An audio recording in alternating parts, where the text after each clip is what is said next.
My second task this afternoon, or this evening, is to introduce Andy. I'm not going to give him a big build-up because we've already seen a very comprehensive bio, but I'm really looking forward to what Andy has to say. So can we give Andy a warm round of applause, please?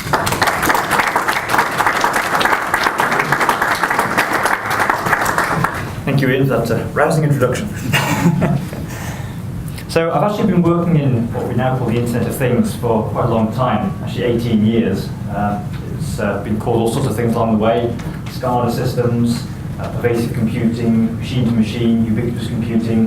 About 7 years ago, IBM came up with the term smarter planet, where we talk about everything being instrumented, interconnected, intelligent, which was our way of looking at the world from a what was then pervasive point of view. But the world decided on Internet of Things, so we've kind of scrubbed out all the smarter planet references and written Internet of Things instead.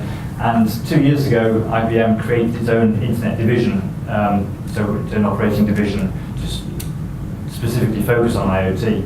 And my role as one of the chief architects of our Internet of Things platform and helping clients work out what Internet of Things means for them across many different business sectors. And although the theme for tonight is in industrial Internet of Things, I will be making some cross-references to IoT. What I'm going to talk about is innovation begins at home. Because one of the things I've found out is that whether people come from a nuclear power station, a farm, a hospital, a car manufacturer, they all live in a house. They can all relate to things like having a mouse problem or worrying about whether they left the iron on when they leave the home, this sort of thing. So by making analogies with the home, what I effectively did about 10, 12 years ago was I literally took my work home with me and turned my house into a living laboratory, actually amongst my family, to try out a whole load of IoT ideas. And that really enabled me to, first of all, realize that just because you can do something doesn't necessarily mean you should. It's a useful lesson to learn at home rather than out in public.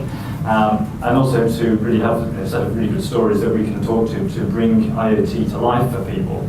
And whatever either sector you're working in or your clients are working in, you can be sort of making the cross connections into how these technologies map into their worlds.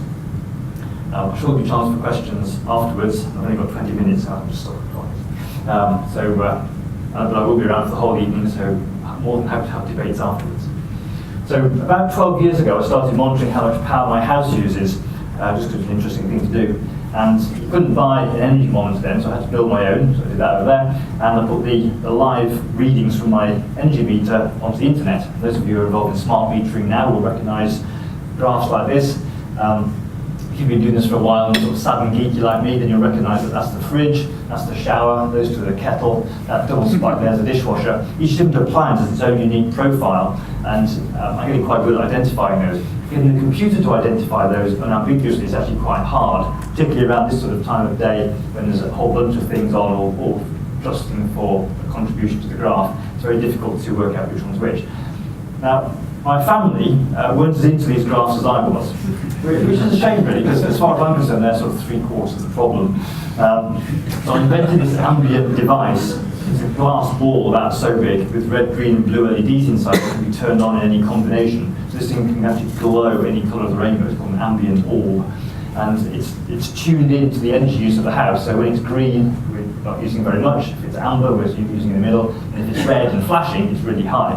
And even my children have been known to pay attention to this. And go, oh, why is the orb red, Dad? And we'll hunt around the house finding things to turn off. Actually, somebody in the Financial Times journalist once quoted me and said, and Andy won't let his children go to bed until that thing is green. Or amber maybe, but not green. It's a bit harsh, isn't it? Anyway, that's really effective, this idea of ambient indications, so things that aren't in your face that you have to go and look at explicitly, things that just passively tell you information. Very interesting. There's a guy called David Rose who wrote a book called Enchanted Objects. And a lot of the Internet of Things is about enchantment of everyday objects. One of his examples is an umbrella, which actually his company sells, which has got a little sort of coloured bead on the end of it. And you put it in your umbrella stand, and as you go out the door in the morning, if it's flashing red, you take it with you because it's going to rain today.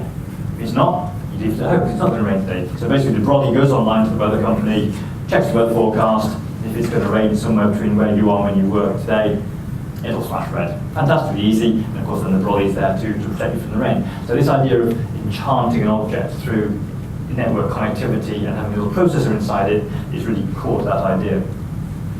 So I'm also into home automation as well, so as well as monitoring stuff, I can also control things in my home. So this is the smartest towel rail in the world. You can look into my diary, see when my first meeting is, count back the number of hours to know when I'll be getting up, and therefore make sure the towels are nice and warm and fluffy at that time.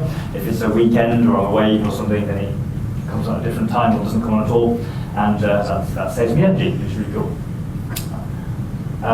No crazy inventor will be worth his salt if they haven't invented a better mousetrap. This is my better mousetrap. It's actually been in production for 15 years, hence the attack of the mice there.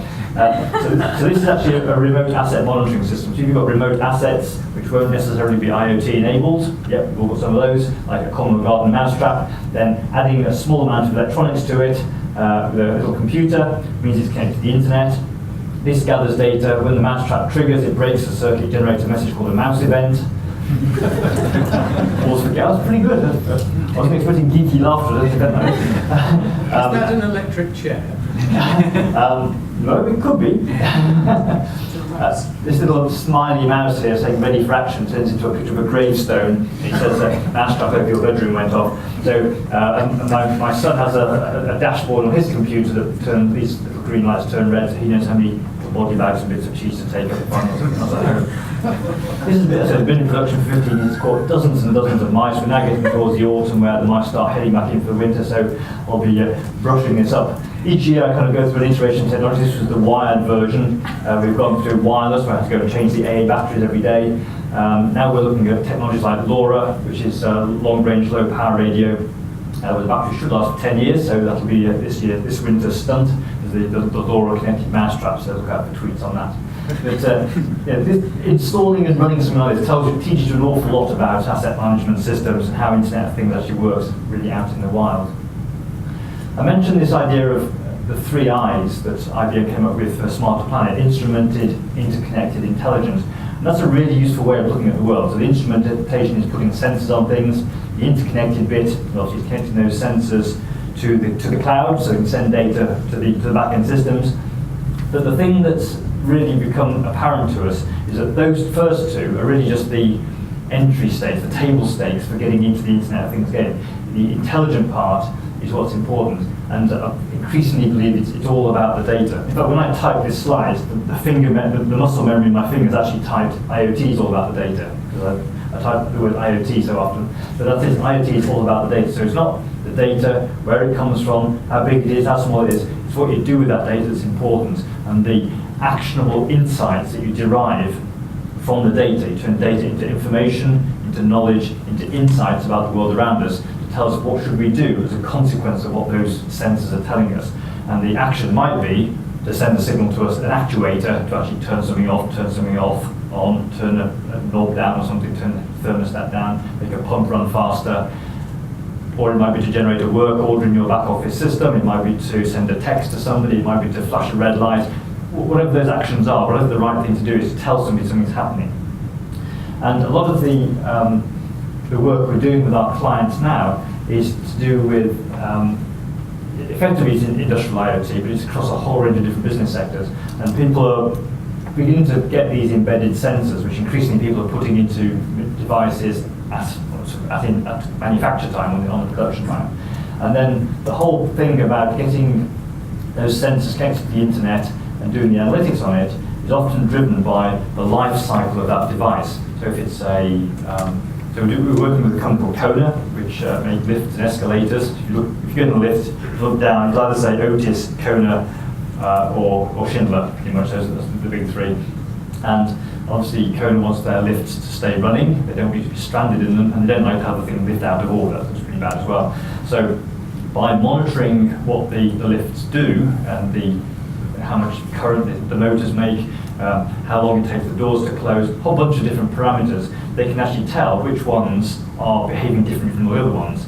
And more often than not, when one of them starts behaving differently, that means it's because something's about to break on it, so they can send the engineer to fix it long before any of us would suspect it was going to break. Although interestingly, I was having a conversation with one of their engineers the other week, and I said, when you get in the lift, it's all like clanky and grindy, and the doors sort of don't close properly, and like that. Yeah, I don't want to go in this lift again. I said, So if you analyse the sound, so we're now doing an experiment where we hang a microphone down the lift shaft, and if you characterise what a normal lift sounds like, then you can start to look at what an abnormal lift looks like just from the sound it makes, because our ears are pretty good at processing that. We've now got some analytics technology that can do that kind of profiling of the sound waves. So what people usually want to do when they get into the Internet of Things, we're finding, particularly in the industrial sector, is to do predictive maintenance. This whole thing about predicting when something will fail and getting there first. And whether that's your car, quite useful, you got an email from your garage saying, can you bring your car in next week to have the brakes fixed, rather than waiting until the next service or until you've just omitted to stop sometime. Monitoring the brakes and say, okay, they're getting to within a month of the end of their life, you should come and get them fixed now. Through to say washing machines, where companies like Whirlpool are developing washing machines which monitor how long it takes to do the cycle, and then if it's, each phase of the cycle, so it's like 12 minutes, 13 minutes, 14 minutes, starting to get longer, they realise the pipes are furring up. So in the post, they'll send you a carton of Calgon, you run it through the washing machine, and your washing machine's back to normal again. You didn't get to the situation where it broke down, seized up, and was going to cost you a fortune to fix it, expensive. We went to do preventative maintenance rather than having to do maintenance because something broke. And in the healthcare sector, we're seeing that all the time with people being machines that need to be monitored and kept running. There's also runners also kept running. Be able to do preventative maintenance and predictive maintenance to know when we're likely to fail in some way. And do that. So these Fitbits that we wear and the tracking that we do through whether it's blood pressure cuffs or weighing scales or whatever, all these different bio monitors that we start to give feedback to our doctors, to the universities that do these big studies, etc., etc. The other thing people want to do once they've found the lowering their operating costs and improving operations through predictive maintenance is to create new products and services. And quite often that's the glamorous side of IoT, because we're going to do this new business model. And what I always try and tell people to do is don't dive into that first. We always take some part of your business that's running today and augment it with IoT, and then in 6 months' time you'll be able to see, was that a good idea or not? How much more customers did we get? How much more efficient did we run our business? How much less cost did we expend? Otherwise, if you do some little new thing and say, we can do this little IoT project, isn't it cool? Well, it's cool, yes, but we don't know whether it's a good business model, and therefore if you're going to make a business case for rolling it out further, you haven't got anything to compare it with. So I always encourage people to, whether it's an upstream thing on the supply chain side, or a downstream thing on the route to market, or supplying a service, a lot of this is about providing a better service at lower cost. Comments you made about the bank. Actually, it's quite interesting. I got a call from a bank and said, how does the IoT apply to banks? And I thought about it for about 10 seconds. And I thought, well, you could have like a little thing like this, which was sort of transparent, and it kind of filled up with red liquid in there.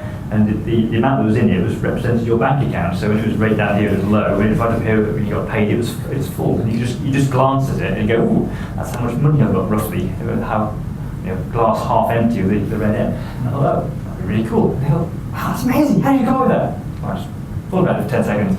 So every different industry has IoT applications, whether from banks to farmers to shipbuilders, to the expected things and the unexpected things. So Internet of Things is coming to whatever business sector you're involved with. And the other thing is driving customer experience. There's an interesting thing, straw poll. On your washing machine, if you use more than 5 programs, put your hand up. Well, not that. 4? 3? 2? Okay, definitely. Okay, very cool. So most of us, certainly me, only use 2 programs on our washing machine. Okay, and the other 15 don't ever get used. And having a knob that you've got to go, which one is it? Completely pointless. Now, if whoever made my washing machine was monitoring it in the field and going, there's a whole sector of our people, of our customers, who use these things, who only use 2 programs. We'll make a design for dads. washing machine, which only has 2 buttons, and it'll be targeted and marketed at that, and I'm sure they'll all buy it.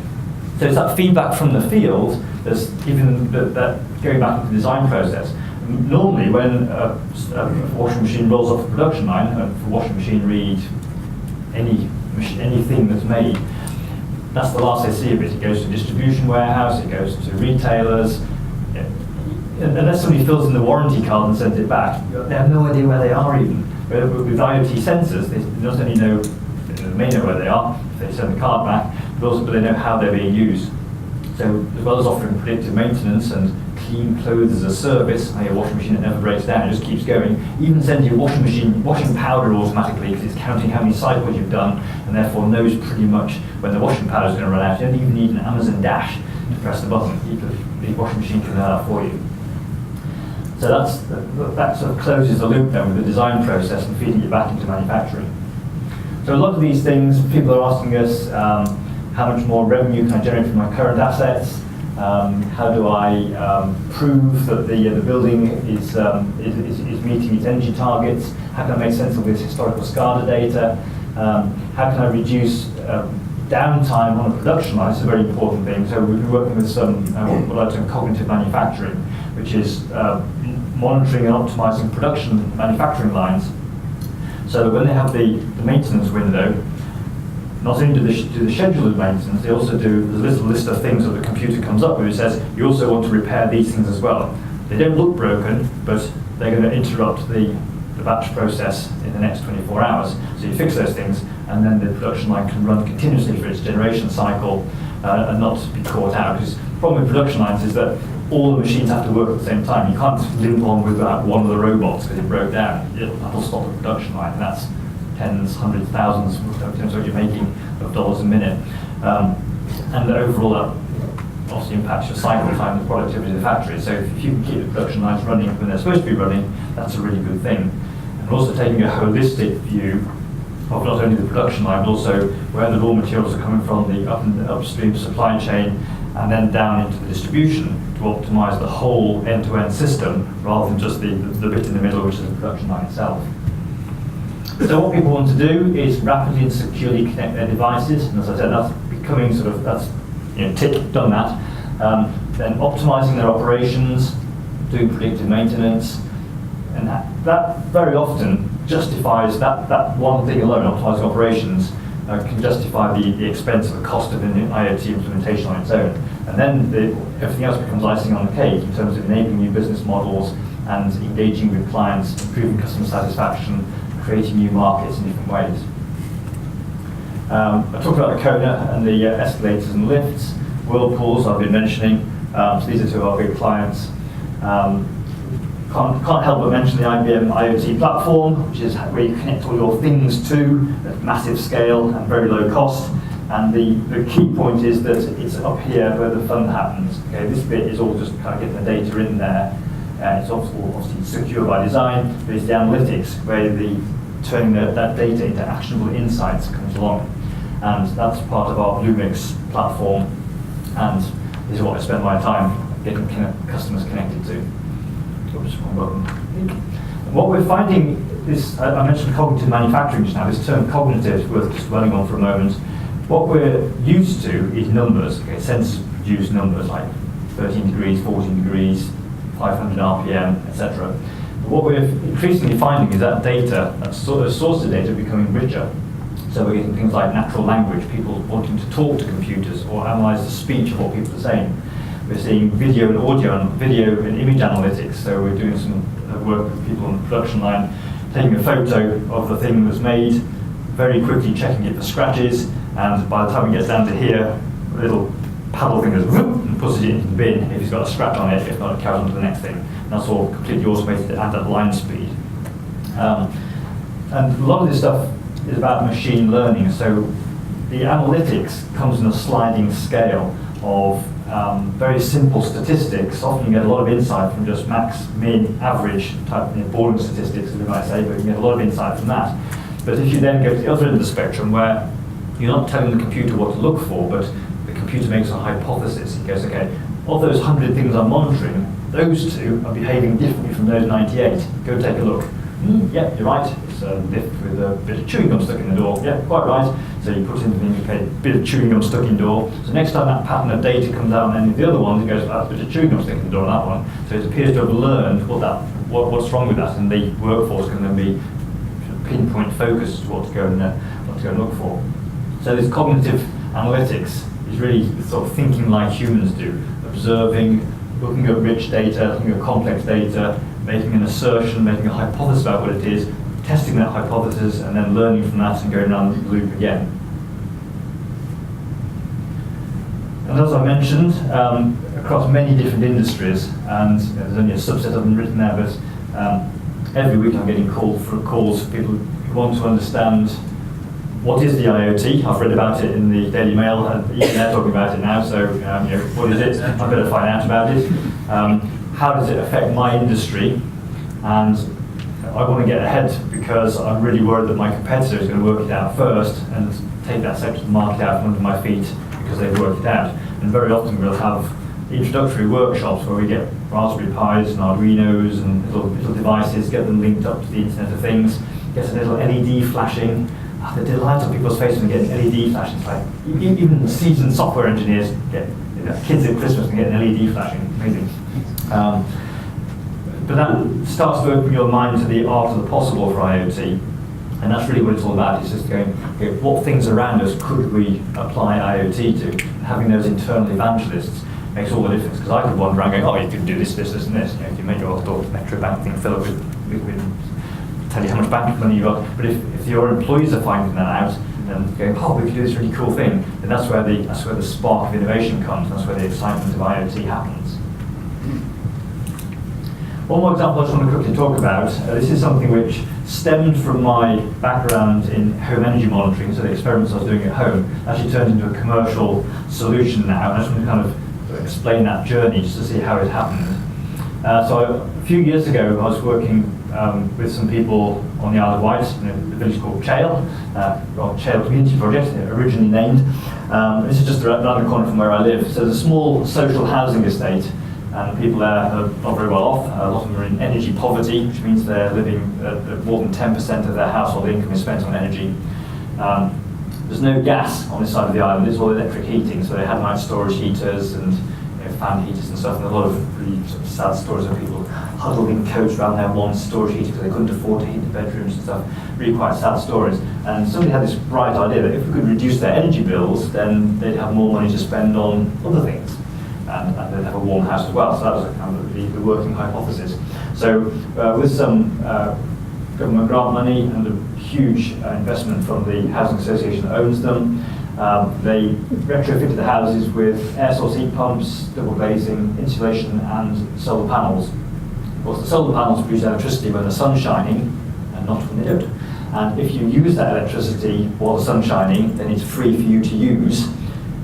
If you don't use it, it just goes to the grid and somebody else gets benefit of it. But if they could kind of change their behaviours to run the big appliances like washing machine, tumble dryer and so on during at lunchtime, then it will be paid for by the energy from the solar, so it would be powered by the energy from the solar panels. If they just ran their washing machine in the evening like they always did, because it's their habit, then they'd have to pay for it off the grid like the rest of us do. And then there were things like, there's 2 kilowatts of solar panels there. If your washing machine uses 2 kilowatts, that's powering the washing machine, but you run your tumble dryer at the same time, you've got to pay for the power for the tumble dryer off the grid. If you run one then the other, as long as the sun's still shining, then the sun will power both of them, so you'll get them both free. And these memes travel around the estate and would people learn these new behaviours. We were working with the University of Surrey, their environmental psychology group, there to do they were doing the qualitative side of it. They were asking the residents what they thought they were doing. They had no quantitative data to back it up. So we said, oh, we should better talk to Andy, he does all this cool energy monitoring stuff. So we retrofitted the houses with energy monitors. This was from a company called Current Cost, other energy monitors are available. And monitors the whole house, solar PV, and the power usage of some of the big appliances in the house. And we built, we got set up to our energy cloud, and the data went off in an anonymised form to the university, and also went to this portal where the residents could log in and sit down with a green energy assessor and understand their energy use. So we had the graphs, and they could see what their base load was, how much stuff was always on, what the various spikes were during the day, and also what some of their appliances were doing. And during this project, I developed, I guess, an unhealthy fascination with fridges and freezers. I feel I should explain. So this is what a fridge looks like. It's energy use. So it's off most of the time, and it comes on occasionally when it heats up above a certain temperature. The compressor turns on, chills it back down again, and when it gets cold, it turns off. So it's off. And a well-behaved modern fridge will be off most of the time and on occasionally. That's good. That's an A+ rating one. As they get older, the compressor becomes less efficient, and the seals around the door start to go. So it has to come on more often in order to keep the food cold. So it's using more energy. It's on about twice as often.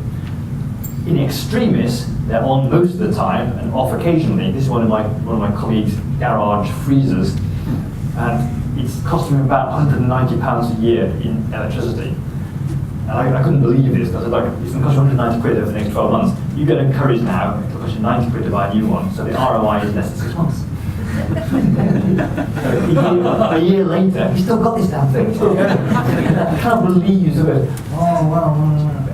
Excuse me, my wife quite likes that one. Stop it, unplug it, don't get a new one. Anyway, so imagine the new business model. If you could go doorstep somebody and say, would you like to buy a new fridge? Why should I? Because I guarantee that this will pay for itself in less than a year, and here's the data to prove it from your energy bill. Wow, that's cool. So you start to get some really interesting insights into what the machines are doing and what people are doing with them. And so from this fridge data, we've now got a system where we look at the channel data on a Sunday night. The system runs, and it looks at the energy use of each fridge over the last 7 days, and if it's starting to creep up, then we send an email saying you might want to look at your fridge, maybe it's stuck on fast freeze, maybe it's starting to fail, and a number of people have actually written back and said, oh, thanks, time to replace that one, or yes, it was stuck on fast freeze. And it also, we don't do it to all of them, but the ones that if they actually fail, if it catastrophically fails, it sends you a text. My parents got a text from my system saying your fridge has gone off. They were away on holiday for 3 weeks. They said, there's nothing we can do about it. We'll have soggy beef burgers when we get home. And indeed they did. But at least they knew, that's the main thing. So you start to get a lot of insight into what people are doing in their houses. So some of those graphs, and they really are quite revealing. You can tell quite a lot about what people are doing. You can tell when they get up, when they go to bed, when or if they have a shower, if they're eating healthily, do they cook a meal each day. So you get quite a lot of insight into that. And you could say, well, that's a bit intrusive. But you could also say, we could probably use that for something useful. And we sat down with the current cost people, and we said, actually, we could do something useful with that. And one of the use cases was, I'm sure you'll agree, first thing you do in the morning when you get up is have a cup of tea. Everybody in the UK has a cup of tea. And therefore, if somebody hasn't had a cup of tea by, say, 10 o'clock, then something's badly wrong. If my mother-in-law hasn't had a cup of tea by 10 o'clock, seriously, send the ambulance round.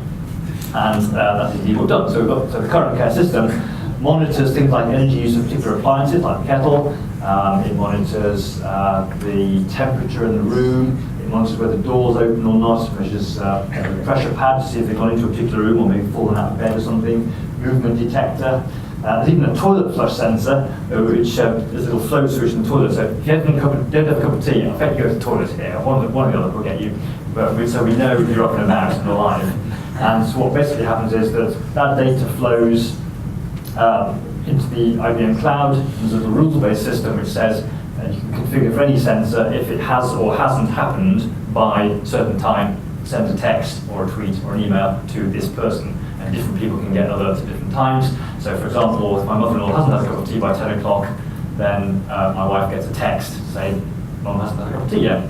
And if she has and she's up and fine, then doesn't send any messages because we just assume she's getting on with life as normal. But that one time she doesn't get up, that's the one time we want to know about it. And she's actually very pleased that we're doing this because she's actually concerned that her dogs won't get let out. Her biggest concern, if she can't get out of bed, is that no one will let the dogs out. But she knows that by 10 o'clock we'll be around there because she won't have had a cup of tea. And that's bringing a huge peace of mind to her and also to us, her children and in-laws, to look after. So this idea of using the IoT data with a rules-based system behind it against what you do with the data that's important to provide a service which is helping people. You can go to this dashboard and see which ones are triggered, and you can go click through, go and see what the rule is behind each one, and use that to set it up for your particular system, and then which SMS numbers to send out and so on. And I think that's a really good example, because I think it's just sort of it's taking IoT data and doing some useful with it, and actually providing a service for people. We're all getting older, we're all elderly parents, very useful sort of thing.